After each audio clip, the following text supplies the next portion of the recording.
자, 안녕하세요. 퀵 GTELF 문법편을 맡은 김태은 강사입니다. 자, 오늘은 그 본 수업 들어가기 전에 간단한 오리엔테이션 영상을 준비해 보았는데 크게 세 가지 말씀을 드릴 거예요.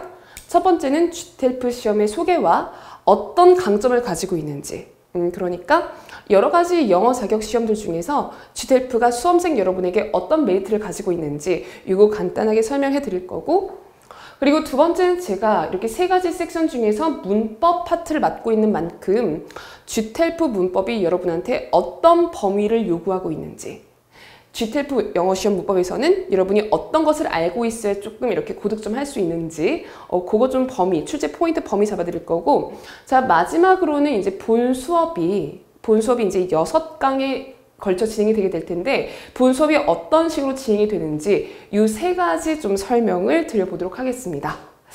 자, 보시면 첫 번째, GTELF 시험 소개 및 강점 한번 들어가 보겠습니다.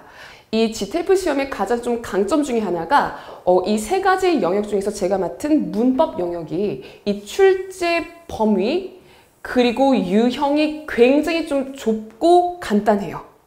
그러니까 여러분이 일반적인 수험생들이 영문법은 굉장히 복잡하고 범위도 넓고 외울 것도 많아서 싫어, 이런 좀 기본적인 생각을 갖고 계시거든요. 근데 다른 여러 가지 시험들에 비해서 GTELF 영문법은 그 출제 범위가 굉장히 좁아요.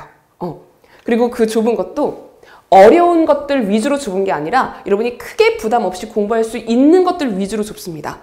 그래서 여러분 입장에서는 난 영문법 못해, 너무 이렇게 생각하지 마시고 충분히 좀 트레이닝을 통해서 고득점 할 수 있는 시험이니까 여기에 대해서 좀 자신감을 가지셨으면 좋겠고, 이 출제 범위가 얼마나 좁은지는 제가 다음 슬라이드에서 다시 조금 더 설명해 드리도록 할게요. 그래서 출제 범위와 유형이 정해져 있는 굉장히 좀 이렇게 고착화되어 있는 시험이기 때문에 여러분 다른 시험들에 비해서 단기간에 고득점 하기에 용이한 시험이라고 할 수 있겠습니다. 자, 그리고 다른 특징들로는 보시면 요거는 굉장히 여러 가지 영역, 이런 영역에서 좀 GTELF가 대체 시험 또는 가산점으로 인정을 받고 있는 거는 충분히 알고 계시죠? 그죠? 여러분 지금 준비하는 수험생일 테니까 충분히 알고 계실 거고, 제가 생각하는 굉장히 큰 메리트 중에 하나가 시험 주기가 굉장히 짧아요. 뭐 한 달, 두 달, 세 달 이렇게가 아니라 2주입니다. 그러니까 한 달에 시험이 2번 실시가 되어요. 그만큼 성적이 좀 빨리 공개가 됩니다. 그러니까 내가 시험을 한 번 봤는데 원하는 점수가 나온다. 이게 당연히 뭐 베스트겠지만 내가 시험을 한 번 봤는데 이제 삐끗했어요. 원하는 점수가 안 나왔어요. 재빨리 다음 시험을 준비하실 수 있어요. 재빨리 다음 시험을 준비해가지고 재빨리 이제 원하는 점수에 빠르게 좀 도달할 수가 있겠습니다. 그리고 좀 시험을 준비하다 보면은 좀 시간에 쫓길 때도 있잖아요. 그러니까 이 자격 시험이라는 게 이 시험 자체가 목표가 아니라 이 자격을 얻어서 다른 걸 하고 싶은 상태이신 거잖아요. 그런 만큼 다른 걸 하다 보니까 약간 시간이 촉박해. 근데 내가 당장 뭐 이만큼의 점수가 필요해. 다른 시험들보다는 이렇게 좀 이렇게 자주 있고 빨리 성적 공개가 되는 GTELF가 여러분한테 굉장히 용이한 시험이 될 수 있다는 거죠. 그리고 세 번째 보시면은 GTELF는 평가 방식이 절대평가입니다. 그러니까 다른 학생들이 얼마나 잘 봤는지, 나랑 같이 본 그 회차 학생들이 얼마나 수준이 높은지 낮은지에 전혀 영향을 받지 않아요. 나 혼자 잘하면 돼요. 나 혼자 잘하면 되는 거고 그만큼 좀 이렇게 안정적이고 객관적인 점수가 확보가 가능하겠죠. 그리고 영역별 시간 제한이 없습니다.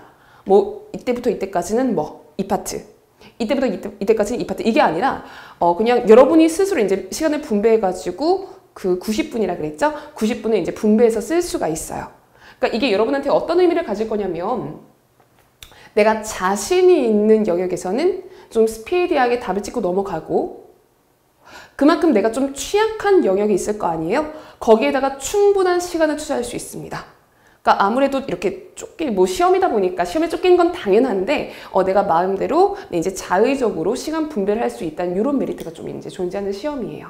괜찮죠? 그리고 되게 굉장히 좀 독특한 포인트가 하나 있는데 GTELF 수정 테이프 사용 가능합니다. 여러분 OMR 이렇게 마킹 하실 때 마킹 실수가 나올 수도 있고 굉장히 흔하게 나오죠. 아니면은 나는 마킹 실수하지 않았더라도 이렇게 번지는 경우가 좀 있어요. 그러니까 나는 C번을 답이라고 마킹하고 싶은데 여기 삐져나가가지고 D번까지 가는 경우가 있단 말이에요. 이럴 때는 중복 처리가 되거든요. 그래서 오답 처리가 될 수밖에 없는 게 이제 OMR 테스트거든요. 근데 우리 GTF 시험에서는 여러분이 수정 테이프를 사용할 수 있습니다. 그러니까 원래 이제 마킹 실수가 나면은 OMR을 갈고 뭐 이렇게 하셔야 되는데 여러분 수정 테이프 뭐 지급을 하진 않아요. 여러분이 스스로 챙겨 가시면은 이렇게 뭐 실수나 번졌을 때 이렇게 좀 빠르게 대처를 할 수 있을 거예요. 이거 꼭 챙겨 가셔야 되겠고. 자, 다음 슬라이드를 보시면은 자, 두 번째 파트로 넘어가 보겠습니다. 문법 파트 출제 경향, 그러니까 출제 범위를 좀 보여드리도록 할게요. 제가 앞 슬라이드에서 GTLF 문법은 요구하는 범위가 다른 시험들에 비해서 굉장히 좁다라는 말씀 드렸죠? 요만큼입니다. 오케이? 그러니까 최신 GTF 기출문제들을 이제 분석해 봤을 때 되게 지역적인 문제들이 한두 문제 정도는 끼어 있을 수 있겠지만 대체로 굉장히 높은 비중으로 이 6가지 포인트 위주로 출제가 되고 있고 이 6가지도 그 출제 빈도에 따라 가지고 나열한 겁니다. 가정법이 가장 많이 나와요. 그 다음에 시제예요. 이 두 가지 섹션을 합치면은 50%, 그러니까 26문제 중에서 한 반 정도가 이 두 가지 섹션에서 출제가 되고 있습니다. 근데 여러분 영문법 공부를 좀 해보신 분들은 알겠지만 가정법이랑 시제가 비교적 쉬운 단원이거든요. 그러니까 말하자면은 가정법은 이렇게 세 가지 공식만 정확하게 숙지하고 계시면 그냥 문제가 풀려요. 그리고 시제도 영어에 토탈 12시제가 있긴 하지만 이 12시제가 똑같이 잘 나온 게 아니라 GTLF에서 출제하기 좋아하는 영역들이 몇 가지 있거든요. 출제 포인트가 몇 가지 있거든요.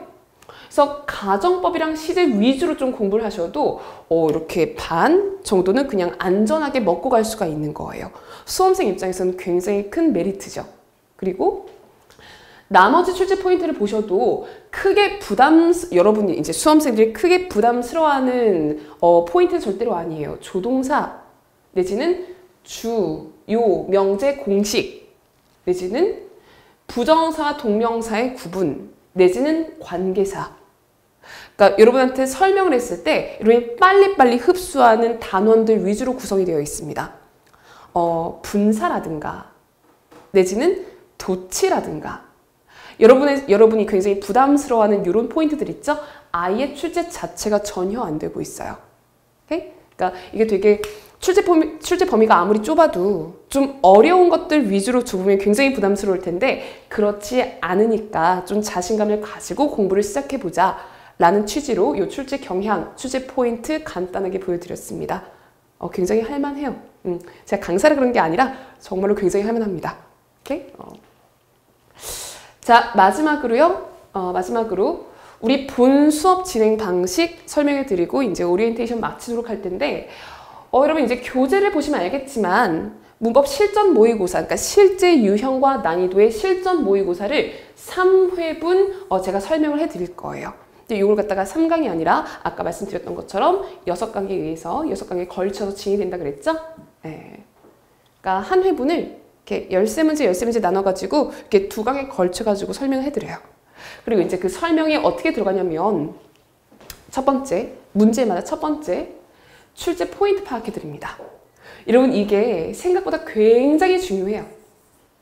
그러니까 이게 자격시험이다 보니까 원하는 점수를 가져가는 것 당연히 중요하지만 그만큼 중요한 게 뭐가 있어요? 빨리 받아가야죠. 내가 만약에 이만큼 점수가 필요해. 이거 뭐 1000년 만년 걸려가지고 가져가는 거는 전혀 의미가 없어요. 최대한 빨리.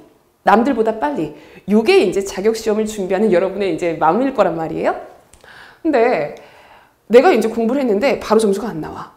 나는 공부 열심히 했는데 자꾸 점수가 안 나와. 그러니까 자꾸 수험 기간이 길어져요. 이게 가장 결정적인 문법 섹션에서 가장 결정적인 원인이 뭐가 있냐면은 여러분이 뭘 잘 알아? 근데 이 문제에서 이걸 물어봐? 이걸 물어봐요? 이 출제 포인트 파악을 못해요. 내가 가정법을 공부했어요. 근데 1번 문제가 가정법인 걸 몰라요. 이러면 당연히 이렇게 수험 기간이 지체가 될 수밖에 없거든요. 그래서 여러분 우리 이제 강좌명도 퀵 GTLF잖아요. 그래서 이제 원하는 점수 빨리 받아가시라고 모든 문제에 대해서 출제 포인트 파악 다 해드렸습니다. 그러니까 이건 이거예요가 아니라 이런 문제는 이렇게 생긴 문제는 이거는 이걸 묻는 겁니다. 이런 포인트가 있을 때 여러분은 이런 문법을 생각해낼 줄 아셔야 돼요. 이런 식으로 출제 포인트를 파악할 수 있는 유도를 좀 해드리거든요. 그래서 여러분 실제로 좀 강의를 들어보시면 이 오리엔테이션 강의가 6강 다 촬영하고 난 이후에 지금 찍고 있는 거거든요. 이 6강 수업 이렇게 들어보시면은 여기에서 굉장히 큰 좀 도움을 받아갈 수 있을 거예요. 오케이? 그래서 좀 수험 기간 축소하시라고 단타로 가져가시라고 여기에다가 좀 중점을 뒀고 그렇다고 뭐 문제의 설명을 부족하게 하진 않았습니다. 여기 되게 충분하게 해드렸어요. 그래서 요거는 이런 문법이니까 이런 원리에 의해서 정답이 뭐 A번이 된다, B번이 된다 설명 이제 충분히 해드렸고 또 이제 제가 어디에다가 좀 공을 들였냐면은 정답 고르기. 이 정답 고르기가 뭐냐면 여러분 GTLF가 사지선다죠? 그러니까 이렇게 문법이 빈칸 문제에다가 밑에 보기가 4개가 달려 있어요. A, B, C, D 뭐 이런 식으로 해가지고 4개 중에 어떤 게 빈칸에 들어갈 수 있어. 빈칸 유형으로만 나와요.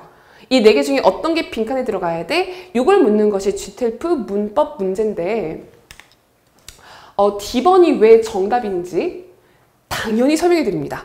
충분히 설명해 드려요. 근데 여러분이 좀 빠르게 원하는 점수를 가져가기 위해서는 이게 왜 오답인지 D번이 정답이야. 이걸로는 부족하고요. 이 A, B, C가 왜 오답인지 하는 선지 분석이 칼같이 돼 있어야 돼요. 왜냐면은 여러분 시험장 갔을 때 여러분이 아는 문제만 나오는 게 아니에요. 내가 헷갈리는 문제, 내가 모르는 문제도 분명히 다수 포함이 되어 있을 거란 말이에요. 아는 거는 정확하게 맞추고 그런 식으로 좀 어려운 문제들은 찍어서라도 맞출 줄 아셔야 돼요. 그때 쓸 수 있는 방법이 뭐가 되냐면은 이 속어법이거든요. 오케이? 그러니까 A, B, C가 정답이 아니니까 당연히 D번이 답이 될 수밖에 없겠다라는 속어법을 평소에 공부를 해두시면은 모르는 문제, 까다로운 문제, 어려운 문제 나왔을 때 그것도 찍어서라도 정답에 근접하게 찍을 수 있는 거예요.